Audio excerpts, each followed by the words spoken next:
Assalamualaikum warahmatullahi wabarakatuh.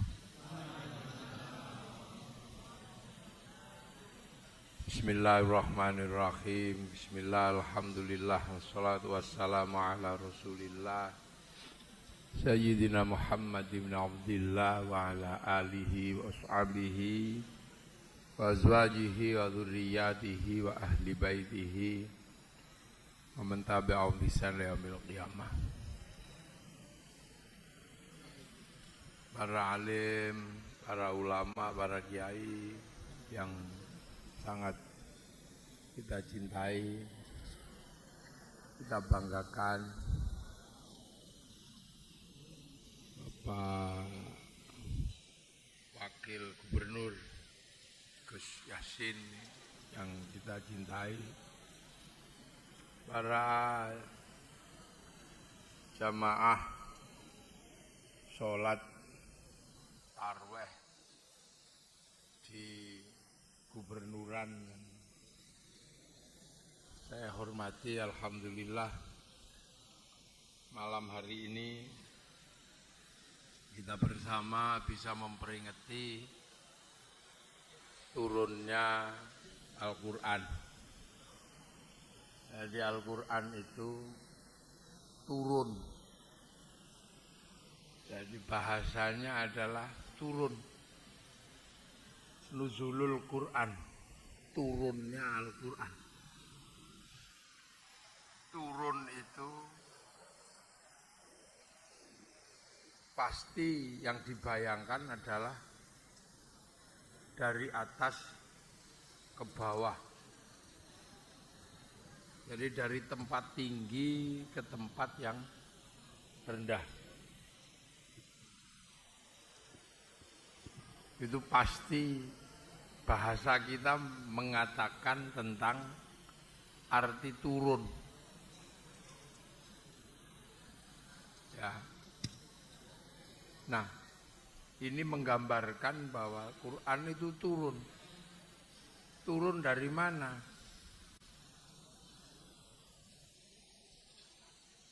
Turun dari langit. Langit itu, ya orang pasti menyebut langit itu di atas. Dari satu tempat yang Rasulullah pernah naik waktu Isra Mi'raj. Jadi ketika Rasulullah Isra Mi'raj itu dibawa ke langit. Jadi Rasulullah itu pernah ke tempat di mana, kalau dalam bahasa anak-anak digital gitu ya, karena ini bunyinya digital gitu. Itu ke tempat yang di situ adalah pusat data. Jadi di langit itu, waktu Rasulullah naik ke langit, Isra Mi'raj itu sampai ke tempat yang namanya pusat data. Cloud gitu kalau anak milenial, cloud. Jadi di sana ada hard disk besar.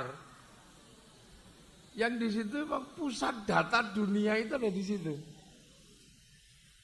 Namanya Lauhil Mahfuz. Jadi seluruh catatan dunia ini, apapun yang ada di sini itu ada pusat datanya. Nah, agama-agama dahulu juga mempercayai tempat itu, tapi apakah nyampe atau enggak? Tapi kalau Rasulullah nyampe ke pusat data itu.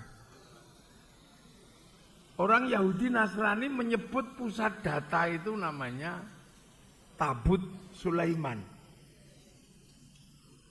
Orang Yunani yang percaya pada dewa Jupiter, yang punya Tuhan itu Zeus, punya istri Hera, punya anak Hercules itu juga meyakini tentang pusat data itu. Cuman mereka menyebut kotak Pandora. Yang agak berbeda cuman orang Jepang. pusat datanya disebut kantong Doraemon. Itu agak beda dia menyebutnya. Tapi seluruh agama itu punya. Bahwa di langit itu ada pusat data. Nah, Islam menyebutnya Lauhil Mahfuz. Nah, Quran itu dari situ. Bal huwa Qur'anun Majid fi Lauhil Mahfuz. Jadi fi Lauhil Mahfuz itu jelas ini. Bal huwa Qur'anun Majid fi Lauhil Mahfuz. Itu jelas disebut di pusat. Dari Quran itu memang berasal dari pusat data itu. Makanya manusia ini terhubung erat dengan pusat data. Karena manusia sebelum sampai ke sini itu registrasi dulu juga di situ. Jadi sampean-sampean itu sebelum turun ke sini itu diregister di sana dulu. Diregister. Jadi manusia ini registrasi dulu di pusat data itu. Oleh Allah ditanya, alastu birabbikum. Kamu nanti kalau tak turunkan ke sana itu kamu masih ingat gak kalau aku ini Tuhanmu? Qalu bala syahidna. Iya ya Allah, aku tetap jadi saksi engkau Tuhan, engkau Allah. Ya sudah kalau kau tetap percaya, tak turunkan ya. Tak kasih paketan kamu. Rizkimu sekian. Paketannya ada paketannya. Nyawamu sekian. Nanti kalau paketanmu nyawa ini habis, kik gitu aja ya. La yastakhiruna sa'atan wa la yastaqdimun, enggak bisa maju, enggak bisa mundur. Paket istrimu ini udah semua. Ya. Ya sudah nanti kamu ke sana. Jangan lupa nanti kamu pulang. Nanti kamu kesini lagi, balik sini ya. Innalillahi wa inna ilaihi raji'un. Nanti kelakuanmu di sana kamu bener nggak? Kamu ingat sama aku? Nanti tak print out. Jadi kelakuanmu itu, kalau nanti balik ke sini tak print out. Mithqala dzarratin khairan yarah, mithqala dzarratin syarran yarah. Tak print out nanti. Nyawamu itu nanti tak print out. Nggak ada jejak digital yang akan hilang. Kamu pasti ketahuan nanti. Kamu ngelakuin apa tak print out. Nah nanti catatanmu tinggal pilih. Kalau nanti print outmu bagus, terima dengan tangan kanan. Print outmu jelek, terima dengan kanan kiri sama jengking gitu. Ada gitu. Loh. Ini makanya ketika Rasulullah misalnya Isra Mi'raj, ketika ditanya, ya Muhammad kalau kamu benar Isra Mi'raj, pintunya Masjidil Aqsa itu berapa? Itu langsung secara digital malaikat Jibril turun, bikin siaran langsung. Itu kan penjelasannya ada itu semua. Jadi sebenarnya sekarang ini anak-anak milenial dijelaskan tentang fenomena agama itu bukan sesuatu yang sulit. Hanya pintu masuk penjelasannya itu yang butuh. Nah, makanya manusia itu di print out nanti. Makanya hati-hati, jangan sampai print outnya jelek. Nah yang bikin jelek itu apa? Nafsu. La ammaratum bis. Yang bikin print out jelek itu nafsu. Makanya agar nafsunya ini turun, kita disuruh puasa itu kan, makan disuruh ngurangi, ini suruh ngurangi itu, biar apa? Nafsunya turun. Orang kalau nafsunya turun, print outnya bagus. Kartu memorinya ini ngerekamnya bagus. Manusia kan print out memorinya kan ada. Nyawa itu kan memori yang pernah diregister itu. Kalau ini kan casingnya aja ini. Produk Semarang makanya ya pesek-pesek begini ini. Ini casing aja ini casing. Kalau diproduksi di Eropa ya tinggi besar. diproduksi di Arab ya. Ini casing aja. Tapi di dalam tubuh kita itu ada memori yang merekam kehidupan. Namanya roh atau nyawa. Ya persis kayak syuting inilah, saya di syuting itu. Saya itu ada rekamannya. Ada rekamannya. Ada rekamannya, semua lengkap. Setelah ngerekam saya, sampean ya, sampean jengkel. Wah ini sudah enggak update ini. Handphonenya udah jelek. Kameranya sudah enggak masuk. Kamera update ini. Udah banting aja enggak apa-apa. Hancurin itu syuting itu. Enggak ada masalah. Yang penting memorinya masih ada, rekamannya masih ada. Makanya jangan khawatir. Handphone itu bawa banting tidak ada masalah. Yang penting memorinya masih ada, rekamannya masih ada. Makanya manusia itu walaupun nanti mati tubuhnya hancur, ruhaninya itu rekamannya masih ada. Nah makanya kan tubuh ini bagian ngerekam. Tangan ngapain direkam. Mata ngelihat ini rekam. Jadi tubuh ini ngerekam, persis kayak kamera itu. Sama kayak pohon padi. Pohon padi itu tugasnya ya ngerekamin apa? Beras nanti itu. Karena yang dicari itu kan beras itu. Beras itu merekam seluruh kerjaan pohon padi. Walaupun ketika sudah dipanen, padinya sudah dibuang, makan sapi, berasnya ada, masuk laboratorium tetap ketahuan ini organik atau bukan. Manusia juga sama, walaupun nanti tubuhmu itu udah habis, hancur, nggak ada masalah. Yang penting memorinya masih ada, nyawanya itu rekamannya masih ada. Makanya mumpung kita hidup, rekamlah yang bagus. Nah rekaman itu nggak mungkin bagus kalau orang itu nafsunya gede, rekamannya pasti jelek. Mata, lihat tetangga, beli TV. Kalau nafsunya gede mesti paling kredit. Nah nyawa ini ngerekam kredit. Tapi kalau nafsunya kendo, orangnya baik, udah gak emosian. Alhamdulillah, tetanggaku beli TV baru. Nanti aku bisa ikut nonton. Rekamannya alhamdulillah. Terima gaji. Kalau orang nafsunya gede, ini gaji cuman segini. Alah, ini pasti dikorupsi. Rekamannya korupsi. Tapi kalau orang nafsunya udah kendo, udah nggak emosian, terima gaji, alhamdulillah. Rekamannya alhamdulillah. Jangan sembrono sampean. Puasa ini adalah belajar bikin rekaman bagus. Makanya nafsu yang la ammaratum bisu ini ditegak biar rekaman bagus. Kuping, kalau nafsunya tinggi denger suami ngorok, ini radio rusak. Rekamannya radio rusak. Tapi kalau nafsunya kendo, udah enteng, nggak emosian, nggak marah, suami ngorok, rekamannya pasti bagus. Alhamdulillah, gak usah tak tengok, saya masih tahu suami saya masih hidup. Enak. Rekamannya gak ada yang jelek orang itu. Tangan, nafsunya gendul, pegang panas, masya Allah. Rekamannya Allah. Kalau rekaman emosi tinggi, pegang panas, oh kampret. Rekamannya kampret. Lu hati-hati ini ngerekam terus, ini mata direkam apa direkam. Makanya orang itu kalau puasa itu sebenarnya belajar biar rekaman rohani nanti ketika di print out itu bagus. Makanya orang-orang kalau nafsunya udah dilatih ahli tirakat, ahli zikir, nafsunya ditekan, apa aja rekamannya bagus.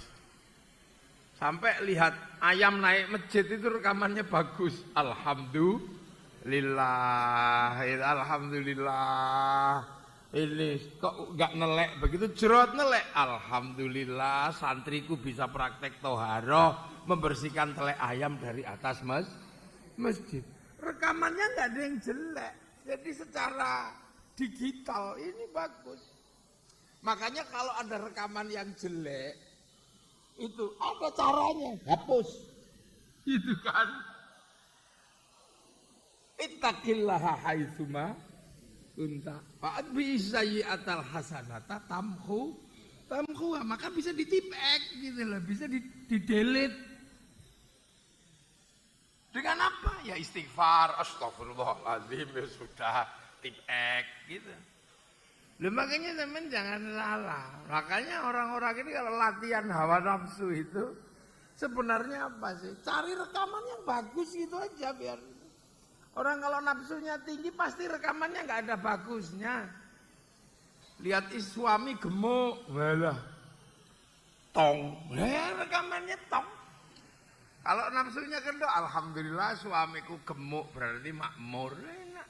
Apa aja enak. Orang kalau nafsunya kendor rekamannya enak. Makanya hati-hati, nafsu itu jangankan kepada yang jelek, kepada yang baik aja kalau nggak dikontrol rekamannya pasti jelek. Jangankan yang baik loh ya, yang jelek loh ya, yang baik. Ini kan lebaran. Orang Semarang ini kan jarang yang orang asli, entah orang mana. Mungkin di sini ada yang dari Surabaya. Selama Ramadan pengen ketemu rujak cingur. Gak ada masalah, orang kepengen rujak cingur aja kok. Gak ada masalah, aku pengen rujak cingur. Akan tetapi memendam rindu rujak cingur itu juga hati-hati. Begitu pulang ke Surabaya, seluruh warung rujak cingur tuh tutup karena lebaran. Rindu, kangen rujak cingur, sampai kerungu rujak cingur ngiler, saking kepinginnya rujak cingur.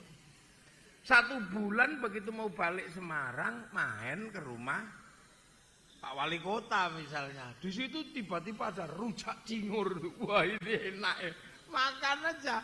Nggak apa-apa, tapi hati-hati ya. Rujak cingur yang tersedia pertama kali setelah merindukan selama 1 bulan itu sangat berbahaya. Berbahaya buat siapa? Buat rohani. Karena kerinduan itu begitu dimakan mesti nikmatnya luar biasa. Orang umum enake, wah ini karena 1 bulan rindu.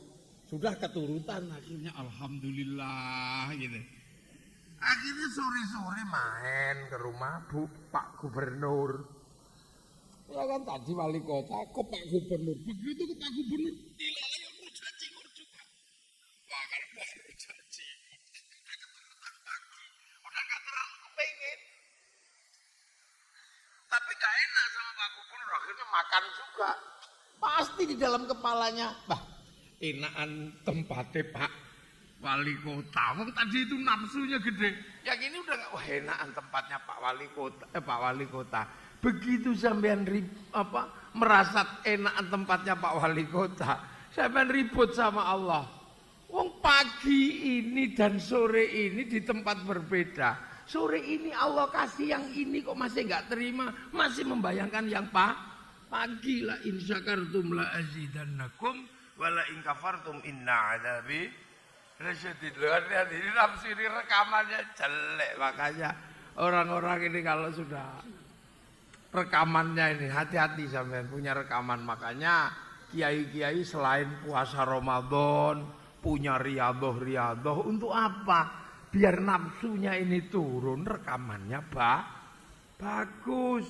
Makanya sekarang ini banyak orang nggak suka riyadhah, puasa ya normatif. Maka apa saja rekamannya jelek. Begitu kasus Sambo, seolah-olah seluruh polisi itu jelek. Akhirnya rekaman kita tentang polisi yang dibutuhkan oleh negara, rekaman kita jelek. Sakno sing polisi terbangan kayak gitu. Ini semua. Gara-gara siapa yang nilai pajak itu? Terus Pak siapa itu namanya? Wis pokok itulah aku rapal. Pokoknya ono wong pajak ditilep itu. Tiba-tiba kita memandang seluruh negara ini jelek. Karena satu orang, rekaman kita jelek. Akhirnya suudon sama Pak Gubernur, suudon sama Pak Wakil Gubernur. Padahal kasusnya ada di Jakarta. Lu ini loh. Pak Mahfud tahu ada pelanggaran sekian triliun, itu urusannya Pak Mahfud, sampean nggak usah ikut-ikutan. Kalau memang Pak Mahfud jago, buktikan tanggung jawab. Lah kita lihat, ya lihat aja. Gak usah kemudian kita ngerasani yang lain. Nah kalau kita ngerasani, rekaman kita jelek semua. Presiden rekam dalam hati kita, presiden jelek, polisi jelek. Lah. Makanya hati-hati, ini ngerekam terus ini seumur-umur. Bahkan turu aja kadang rekaman kita di set ulang kok. Ngipi itu berwong edan itu ini coba. Jadi manusia ini sampean punya memori itu rekaman. Besok ketika kemudian tubuh kita diambil oleh Allah, diambil memorinya ini, ya masuk ke rekaman-rekaman Allah itu di sana, itu di print out. Lagi ada print out, kok ada kambingnya, ada radio rusaknya, ini apa ini? Makanya nenek moyang kita, para alim, para ulama sudah besok wajahmu digawe kaya film sak layar didelok ini lakonmu, karena memori kita diputer ulang. Hati-hati. Makanya sampean diem-diem ya kerekam karena terkoneksi. Ruhani ini terkoneksi dengan Lauhil Mahfud. Makanya seperti handphone itu. Kartunya terhubung dengan satelit. Maka apapun yang dilakukan oleh handphone itu ketahuan. Digitalnya ada, jejak digitalnya nggak mungkin hilang. Pasti ada itu. Korupsi ada di situ kalau pakai HP. Bisa di print out. Itu ya di print out, bayar walaupun sampai gelap-gelapan kok tiba-tiba gitu ya ada pulsanya yang bayar ya kepotong dengan sendirinya. Otomatis sama dengan sampean sholat ya udah. Itu. Makanya kita ini hidupnya tidak ada yang tiba-tiba lepas. Makanya manusia tidak boleh lupa bahwa kita ini punya sistem jaringan cloud yang ada di langit yang kita bisa online. Caranya online gimana? Ya ke pemancar. Makanya di dunia ini ada pemancar yang menghubungkan dengan Lauhil Mahfud. Pemancarnya di mana? Di Mekah itu. Yang disebut inna awwala baiti wudi'a lin-nasi lalladzi bi Bakkah mubarakah. Itu pemancar Lauhil Mahfud sana yang ada di dunia. Makanya kita online ke sana setiap hari online. 5 kali ngadep ke sana, nggak boleh ngadep ke tempat yang lain, nggak boleh. Fawalli wajhaka syatral masjidil haram, online ke sana. Allahu Akbar. Terserah sampean mau pakai pulsa jangka panjang atau miss call, ya boleh aja. Allah ngono miss call. Maka sampean nggak usah ribut. Ada sholat tarawih kok miss call nggak masalah. Mana ya ada jejak digitalnya ada. Sampean mau berlama-lama, Bismillahirrahmanirrahim.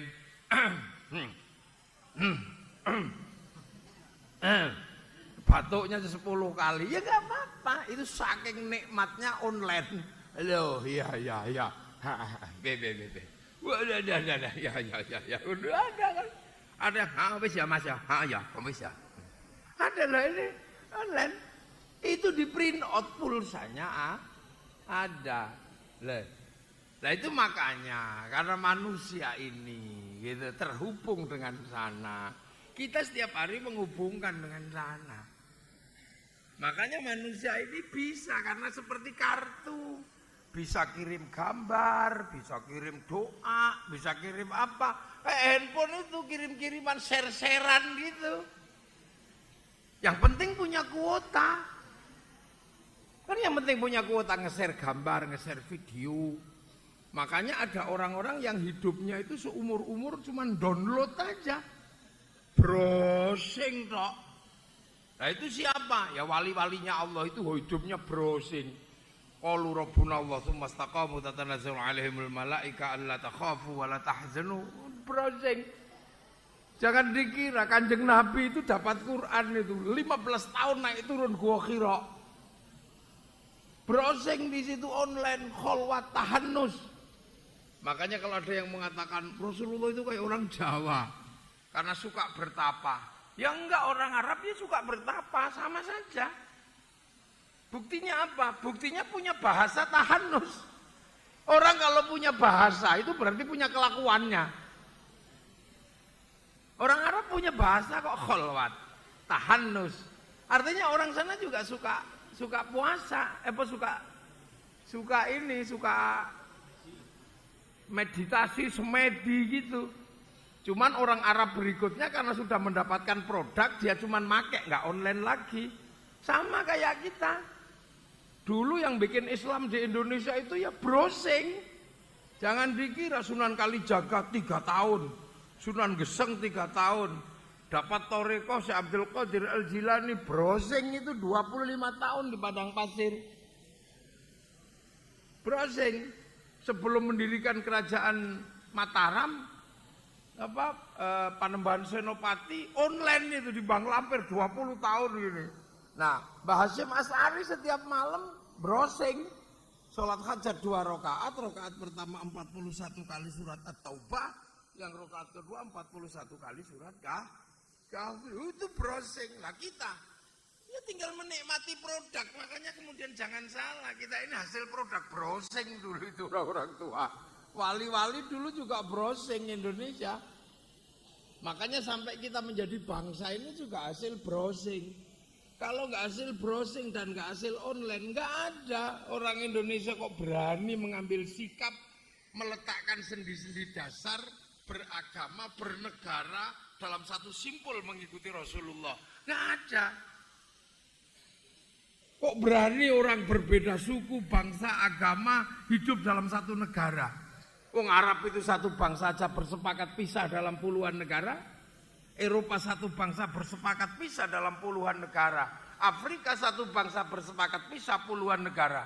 Kita ini puluhan bangsa, suku dan agama bersepakat dalam satu negara kesatuan Republik Indonesia. Itu kalau nggak download nggak berani. Para wali-wali itu download, nyang-nyangan, dan Rasulullah memberkati. Makanya kemudian bahasanya Rasulullah dipakai di Indonesia. Kullukum ra'in wa kullukum mas'ulun an ra'ayati. Kalian semua adalah para pemimpin yang harus hidup saling bertanggung jawab. Dalam konsep itu disebut ra'iyah. Ra'iyah itulah yang akhirnya dipakai di Indonesia menjadi rakyat. Rakyat itu bahasanya Rasul. Makanya kita ini orang berbeda suku, bangsa, agama bisa menjadi satu, hidup saling bertanggung jawab. Dan satu-satunya bangsa muslim dunia yang sanggup mengambil kalimat ra'iyah untuk warga bangsanya hanya Muslim Indonesia. Itu dipikir nggak downloadan. Itu downloadan. Para wali gini tiap malam langsung browsing ke Lauhil Mahfuz, paling tidak ini berselancar itu. Loh, makanya kita ini juga diajarkan kalau kamu nggak bisa browsing, senengannya kirim gambar, maka hati-hati, kamu harus punya paket data. Dan jangan lupa yang kamu share kemana-mana itu kalau bisa hasil downloadan. Makanya doa itu sebaiknya pakai doanya para wali yang terregister di sana, hasil downloadan. Jangan nyusun sendiri doa itu, kan sekarang orang suka menyusun sendiri doa itu. Karya anak-anak sekarang hasil seperti syair ditulis jadi doa. Itu karya sastra. Tapi doa-doa ulama dulu browsing. Solawat-solawat dulu browsing. Solawat Naria itu download zaman kira. Itu nggak ngarang. Download. Makanya doa-doa dulu itu walaupun kalimatnya aneh-aneh, manjur wong itu downloadan. Sekarang walaupun berbusa-busa Tuhan gini, downloadan. Makanya orang-orang yang kerjaannya download, doanya manjur-manjur. Makanya bersyukurlah kita ini kalau doanya nggak terlalu manjur. Kita harus bersyukur kalau doa kita nggak manjur, nggak apa-apa. Kalau orang doanya nggak manjur berarti kalau keliru nggak langsung ditempeling sama Allah, itu aja. Loh, wali-wali itu doanya manjur, tapi begitu keliru langsung diingetin, kasih peringatan sama Allah. Nah kita ini kan berdoa jarang manjur, makanya kalau keliru ya biasa aja. Loh, enaknya di situ maka. Loh, Syekh Abdul Qadir Baru aja menikmati duduk di atas unta. Oh kok enak ya numpak unta. Ketemu pemabuk langsung ditanya, diperingatkan sama Allah. Mabuknya bertanya, ya Syekh apa? Saya ini pemabuk ya Syekh. Kira-kira Allah bisa nggak merubah pemabuk ini tiba-tiba menjadi orang baik? Ya bisa. Tanya lagi Syekh, saya ini nakal seumur-umur nggak pernah nurut Syekh. Bisa nggak kemudian saya jadi orang baik? Oh bisa. Tanya lagi orang mabuknya ini. Ya Syekh, berarti Allah bisa ya merubah Syekh yang orang paling baik sekarang tiba-tiba menjadi penjahat itu. Kira-kira bisa nggak? Syekh Abdul Qadir langsung pulang sambil nangis. Ya Allah. Langsung diingetin. Baru menikmati kuda apa unta. Nabi Ibrahim karena sering menjamu tamu kalau tamu datang. Itu kebiasaan Khalilullah. Tiba-tiba satu ketika ada orang jawablek tidak mengikuti Nabi Ibrahim, nawakal, jahat orang itu, agamanya beda, minta makan. Di situ padahal lagi jamu orang, nggak dikasih makan sama Nabi Ibrahim. Nggak, kamu orang nggak patuh sama aku. Tapi lama-lama Nabi Ibrahim kasihan orang itu pergi, jangan-jangan mati, dibawain makanan. Orang itu tetap ngomel, hem kamu kita makan aja nggak dikasih. Ya sudah ini mengalami besok mah. Udahlah kamu makan, aku minta maaf tadi. Tak pikir kamu nggak serius. Iya aku serius, aku lapar. Tapi kamu dasar pelit. Udah dibawain makanan begitu. Setelah itu pulang Nabi Ibrahim. Tegur sama Allah, ya Ibrahim. Orang itu karena nggak patuh sama kamu, minta makan sekali aja nggak kamu kasih. Padahal dia itu seumur-umur nggak pernah patuh sama aku, tetap tak kasih makan. Duh. Jadi orang-orang besar yang doanya manjur itu kalau keliru langsung diperingatkan. Karena apa? Pernah browsing sana. Betapa ketatnya di sana itu jalur digital Lauhil Mahfuz. Makanya kita yang nggak pernah pakai jalur digital ya sudahlah pakai jalurnya para wali aja. Kalau ngirim doa, ngirim apa ya sudah pakai jalurnya para wali. Kalau ke apa nggak punya paketan ya ke warung cari wifi gratisan, cari free wifi. Itu makanya kita ini kalau berdoa biasanya pakai jalurnya para wali ila hadratin nabiyil mustafa wa ila jami auliyaillah minal masyariq ila magharibi fi bari wa bakar Rasul Abdul Qadir Al-Jilani langsung wali abaina ummahatina masyayikhina nakhusun ila ruhi Pak Dewa Dul wa ila jami hajatina al-fatihah gitu udah. Loh, itu nyampe enggak? Ya nyampe, jangankan doa. Dibagi kok enggak nyampe. Wong sepak bola aja nyampe. Ya kita kan enggak perlu nonton Piala Dunia, satu orang aja nonton di syuting kemudian dinaikkan ke satelit, dibagi ke seluruh dunia. Bagiannya sama, namanya siaran langsung. Makanya orang kalau nggak percaya doa bisa dibagi, orang itu nggak punya TV. Jadi itu tawasul namanya. Nah ini sebenarnya dunia ini sudah digital. Nah, makanya agar kita ini tahu, karena kita ini adalah makhluk iliyin yang dalam bahasa Eropa disebut alien. Makhluk iliyin sana itu dari atas sana, nyawa kita tergeser sana. Agar kita nggak keliru. Maka kemudian seperti TV keluar dari pabrik kasih buku produk gitu loh, produk pemakaian. Makanya hudal linnas Quran itu, hudal lil muttaqin. Untuk apa? Petunjuk, karena kita ini produk sana. Jangan sampai sini keliru jalur. Makanya Quran diturunkan agar kita ini punya petunjuk pemakaian. Makanya semua manusia pernah dikasih itu. Tergantung eranya. Zaman Nabi Ibrahim semua orang keliru karena nyembah Namrud, kasih suhuf. Zaman Nabi Dawud semua orang keliru, kasih Zabur. Zaman Nabi Musa semua orang tersesat nyembah Fir'aun, kasih Taurat. Zaman Nabi Isa semua orang keliru nyembah patung, kasih Injil. Zaman Nabi Muhammad, ya manusia semuanya keliru dikasih Al-Quran. Makanya orang Islam ketika percaya Quran juga harus tahu sebelum itu sudah ada petunjuk-petunjuk.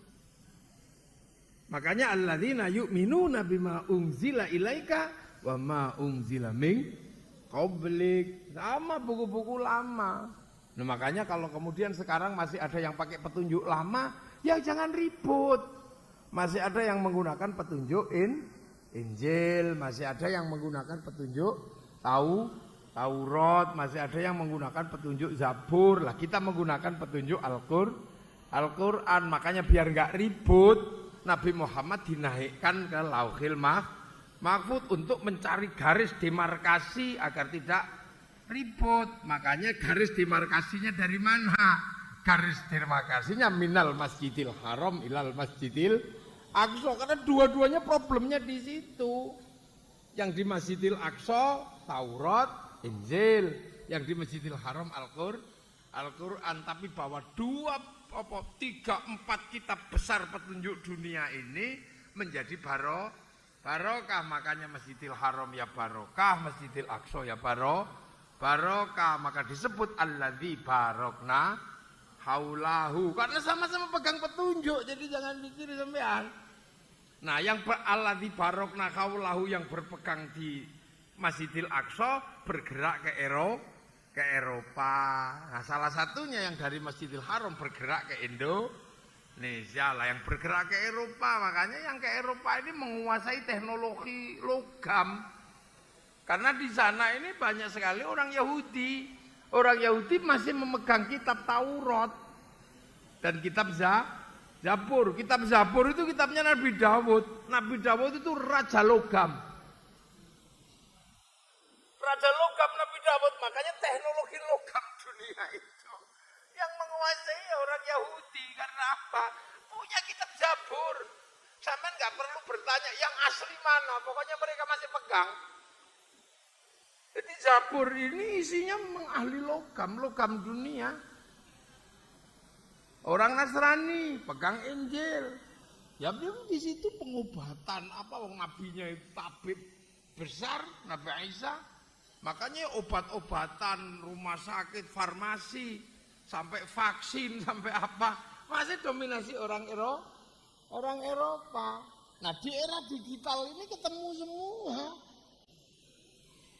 Yang Eropa dan Asia yang tadinya berpegang pada jaringan Masjidil Aqsa, berpegang pada jaringan Masjidil Haram, ketemu. Nah, inilah yang namanya era digital, keluar dari era analog. Ini kita ketemu. Kita ngaji gini, ya yang mempertemukan apa? WhatsApp. Siapa yang bikin? Mark Zuckerberg. Orang Eropa. Kita kemana-mana bisa lebih mudah, pergi haji pakai bank. Yang mempertemukan siapa? Rothschild, Rockefeller, orang Yahudi yang memiliki bank devisa New York sama bank London. Sama-sama. Orang Islam pergi haji, yang naik pesawat, yang punya pesawat siapa? Ya perusahaan-perusahaan Eropa, ada Boeing, ada Airbus. Istri kita cantik, ya karena apa? Pakai bedak Prancis, produknya masih dari sana semua.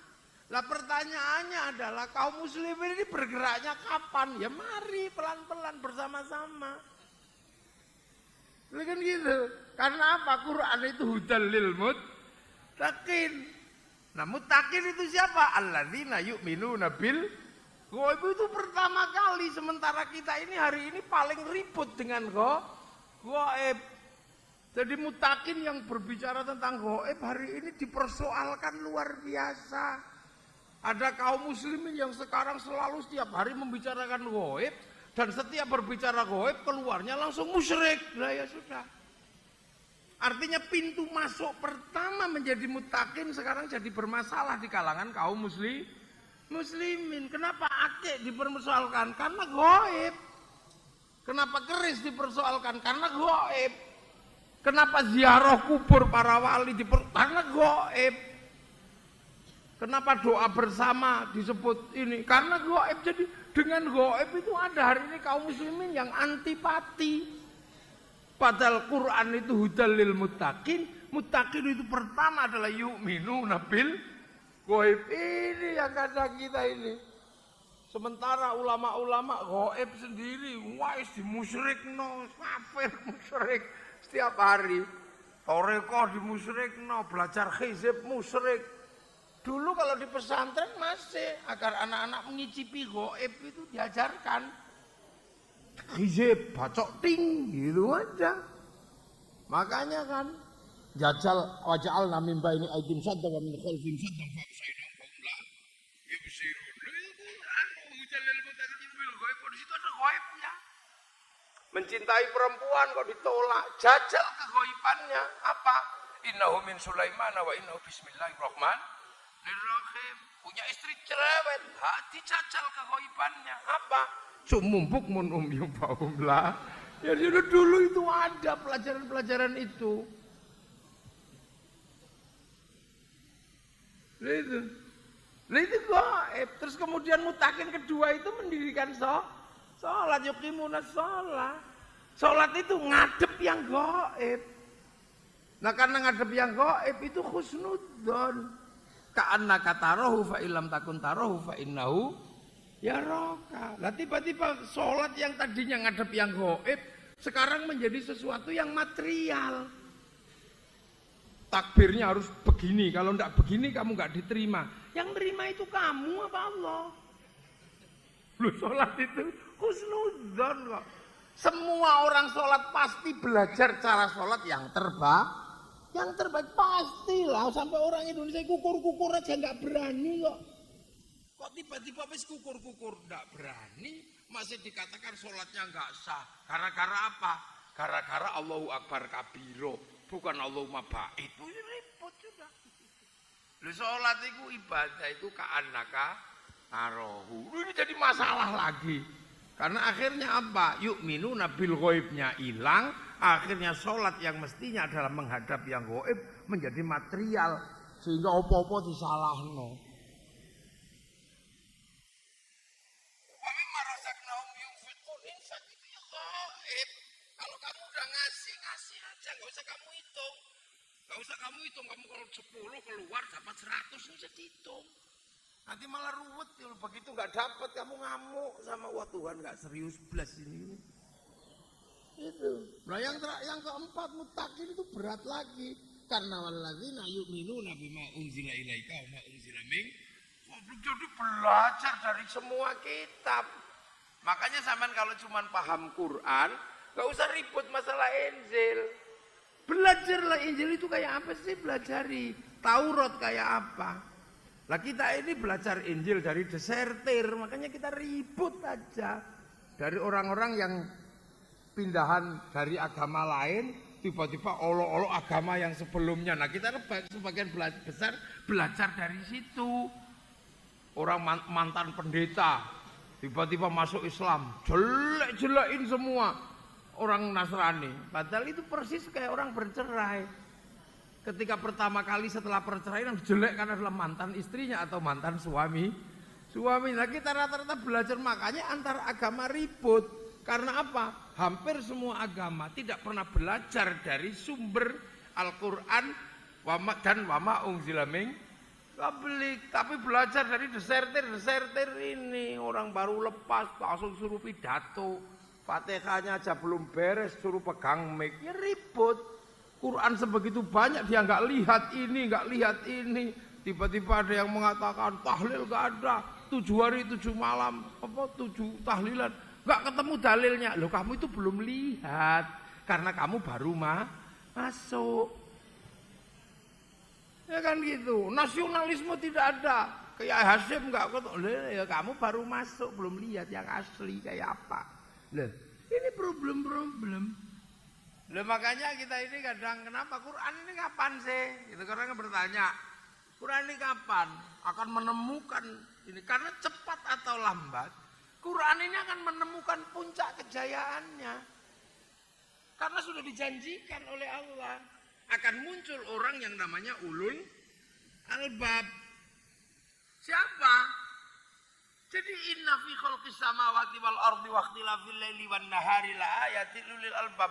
Seluruh dunia dan perselisihan waktunya apapun pergeserannya itu akan menjadi pelajaran bagi ulul albab. Siapa dia? Alladzina yadhkurunallaha qiyaman wa qu'udan wa 'ala junubihim wa yatafakkaruna fi khalqis samawati wal ard.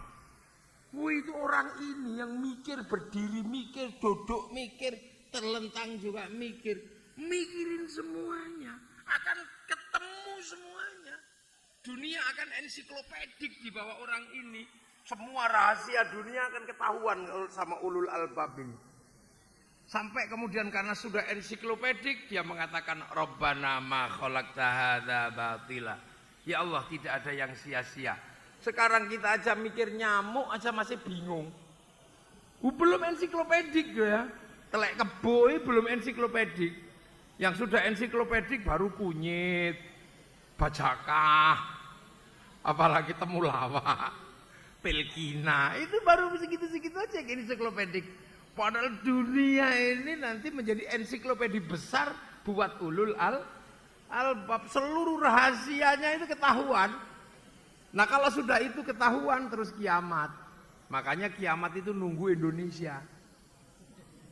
Jadi itu makanya gak usah khawatir. Kiamat itu kata Indonesia. Kenapa? Karena ragam hayati yang akan dipikir orang paling banyak itu di Indonesia. Makanan paling banyak Indonesia, buah-buahan Indonesia paling banyak. Di Arab paling cuman kurma, jeruk. Sini ada kesemek, ada duren, ada cipluan lengkap. Bahkan genderuwo paling banyak itu di Indonesia. Jadi ensiklopedia dunia itu nanti di sini. Karena saking tidak ketemunya ensiklopedia Atlantis itu Eropa. Karena Atlantis tidak mengenal musim dingin, Atlantis tidak pernah mengenal musim gugur. Makanya dia bingung, nggak mungkin Atlantis itu di Eropa. Sekarang mikir Atlantis itu ada di bawean. Ensiklopedia dunia itu ke sini. Surga, dulu dibayangkan surga itu Yunani. Tapi begitu surga Yunani bingung, nggak ada surga itu di Yunani. Wong surga itu matahari tidak pernah ingkar janji, sementara Yunani kehilangan matahari selama 4 bulan. Makanya ensiklopedinya geser ke sini. Nabi Sulaiman ke Sleman. Gitu orang-orang gitu. Saking pusingnya meletakkan ensiklopedia dunia ini. Ratu Saba, Wonosobo gitu. Karena apa? Tidak pernah tergambar. Yang kayak gitu kok di Timur Tengah itu nggak tergambar. Walaupun Nabi Sulaiman tegas pasti ada di Timur Tengah karena Ardul Muqaddasah itu Palestina. Tapi meletakkan ensiklopedia itu susah sekarang. Itu Indonesia paling lengkap. Makanya Indonesia ini nanti pusat pertahanan ulul albab itu terakhir di sini. Walaupun orangnya kecil-kecil gini nanti akan mampu mikir. Seluruh perubahan dunia kemungkinan bisa dipikir dari Indonesia. Itu makanya ulul albab itu pasti di sini. Karena orang bisa mengatakan Rabbana ma khalaqta hadza batila, tidak ada sesuatu yang sia-sia, artinya dia komplit semua sudah dipikirkan. Subhanaka faqina adzabannar. Nah, setelah subhanaka faqina adzabannar, semua ensiklopedia dunia mengakui tentang kebesaran Allah. Oh no Allah. Ada apa? Amerika terakhir bikin jantung, bikin kaki, bikin mata, semua bisa disatukan begitu jadi manusia. Ora iso omong. Lha apa? Semua bisa. Cina itu bikin ginjal, bikin apa dipadukan, semuanya hidup, unsur manusia ini hidup semua, dipadukan. Ora krungu, kopok. Ora krungu ini semuanya. Nah, ketika nanti itulah mereka mengakui, oh ada sesuatu yang tidak terjangkau oleh manusia. Itu siapa? Ya nanti mereka juga akan tahu bahwa ada kekuatan di luar kekuatan manusia. Nah ketika mereka tahu, mereka akan mengatakan subhanaka faqina adzabannar. Lah itu kapan? Ya masih panjang. Makanya jangan ribut kiamat. Kiamat itu masih mau panjang, nggak usah ribut. Ada yang awas hari Jumat tanggal 15 Ramadan akan ada asteroid nabrak bumi. Semuanya sudah takut, iuran, tarik semuanya. Terus dipasrahkan sama ketua panitia hari kiamat, nggak jadi, Sabtu masih aman. Nggak kapok-kapok itu. Lah kata kiai-kiai, kenapa sih kiai kok nggak terlalu serius bahas kiamat? Kata kiai, alah wong kiamat itu bareng-bareng aja kok dibahas serius-serius. Kayak kiamat giliran listrik aja nanti bahas. Nah, inilah. Jadi itu nanti ada. Jadi Quran itu pasti akan menemukan titiknya. Tapi kapan? Ya pasti mbuh nanti. Ketika anak-anak sekarang sudah mulai kan terlihat semua. Orang hafal Quran semakin banyak. Ini tanda-tanda sebenarnya. Orang mikirin Quran semakin banyak. Orang yang ribut musyrik bid'ah semakin banyak. Tapi semakin nggak laku. Beda itu. Orang yang dikit-dikit ribut, kafir apa ada. Tapi nggak laku lama-lama. Ini nanti terjadi. Dulu di Mesir yang semua manusia harus bersatu sesama kaum muslimin. Begitu dicoba di Mesir, jebol Ikhwanul Muslimin. Ngelawan demokrasi pakai khilafah. Ya sudah dijajal oleh ISIS. Mati semua di sana. Jadi semua dicoba. Makanya jangan main-main dengan Indonesia. Kalau kita mau berpikir tentang Indonesia, mikir yang orisinal. Jangan menduplikasi sesuatu yang udah dipikirin orang dan gagal. Itu artinya orang males. Sekarang nggak suka dengan Islam tradisional di Indonesia, silakan nggak apa-apa.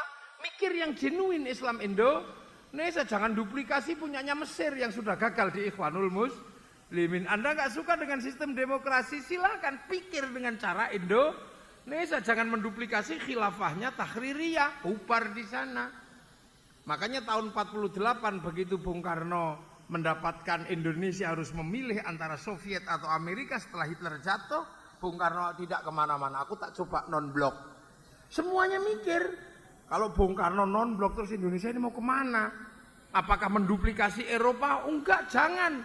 Menulis sebuah novel salah asuhan. Apakah Indonesia akan menduplikasi Belanda? Oh enggak. Nulis novel tenggelamnya kapal Van der Wijk. Apakah Indonesia akan menduplikasi Arab? Oh enggak, di bawah lindungan Kaabah. Apakah murni berpikir dengan cara Indonesia full? Enggak mungkin. Salah asuh apa? Siti Nur bahaya. Loh itu Indonesia clear. Sekarang dikit-dikit beda. Enggak suka dengan rambut Indonesia, menduplikasi rambutnya mohak.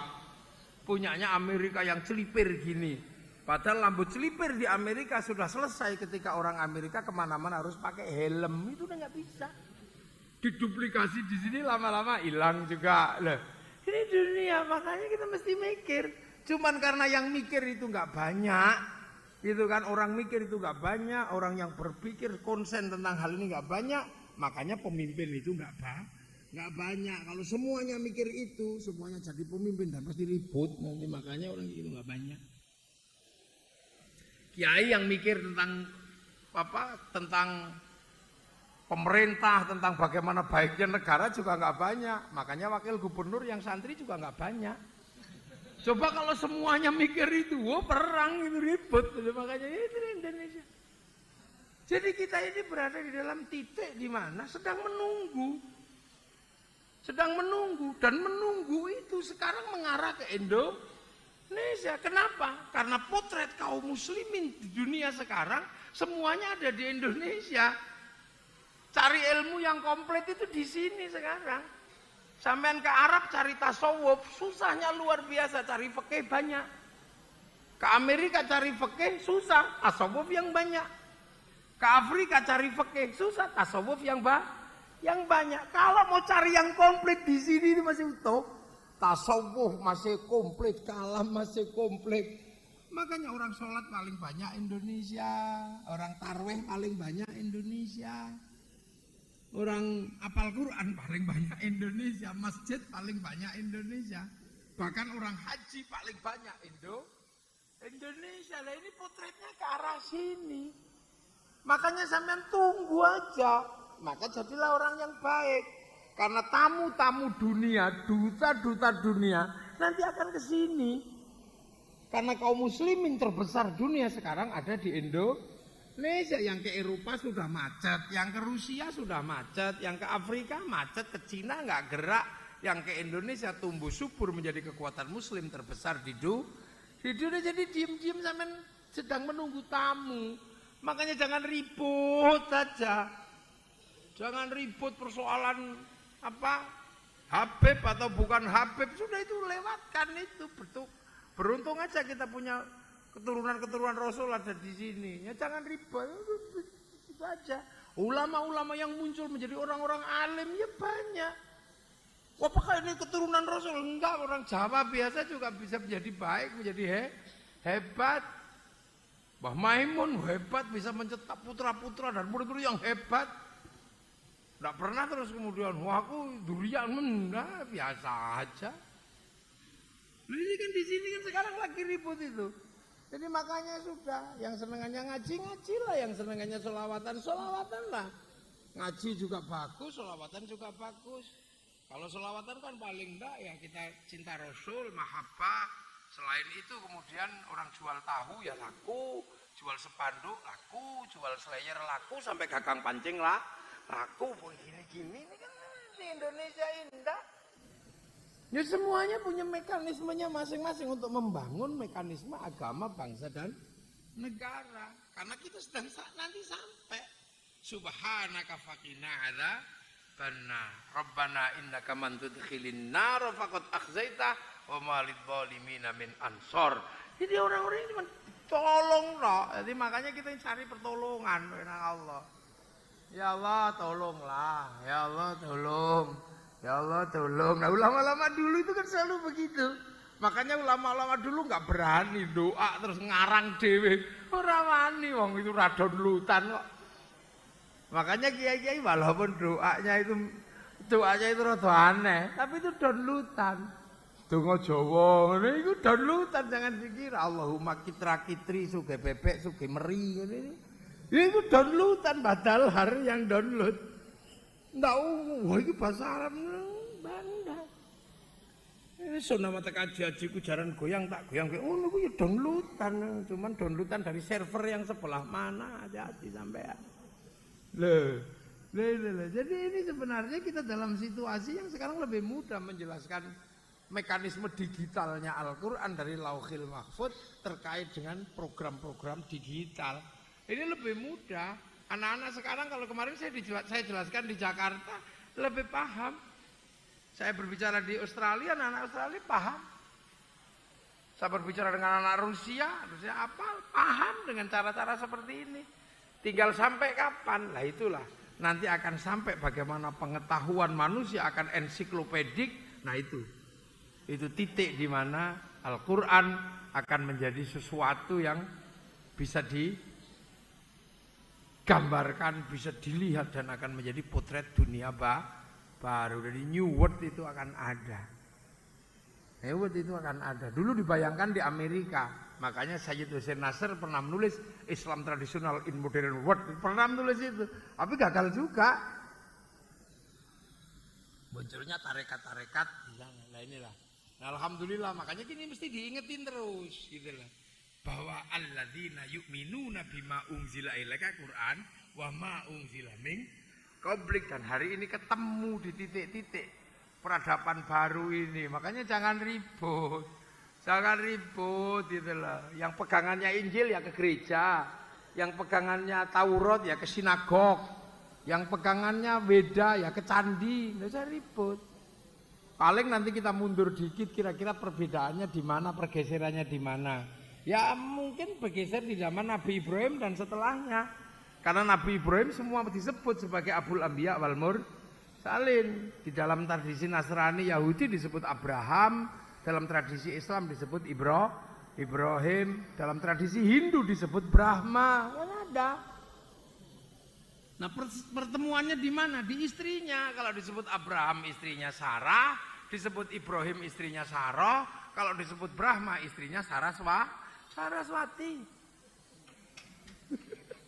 Mau apa? Cuman ya itu butuh penelitian yang kuat. Makanya orang-orang nanti orang masa depan itu ulul albab, bukan orang yang pakakikuk itu bukan, itu hanya pengantar saja. Orang yang setiap hari musyrik bid'ah itu bagian dari pengantar, muqaddimah.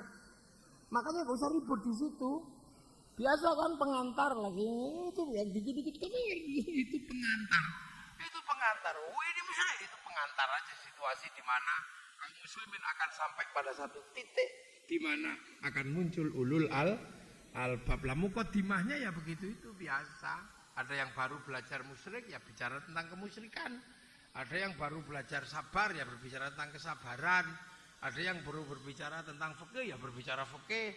Yang komplit ya belum, nanti wong ulul albab itu lama.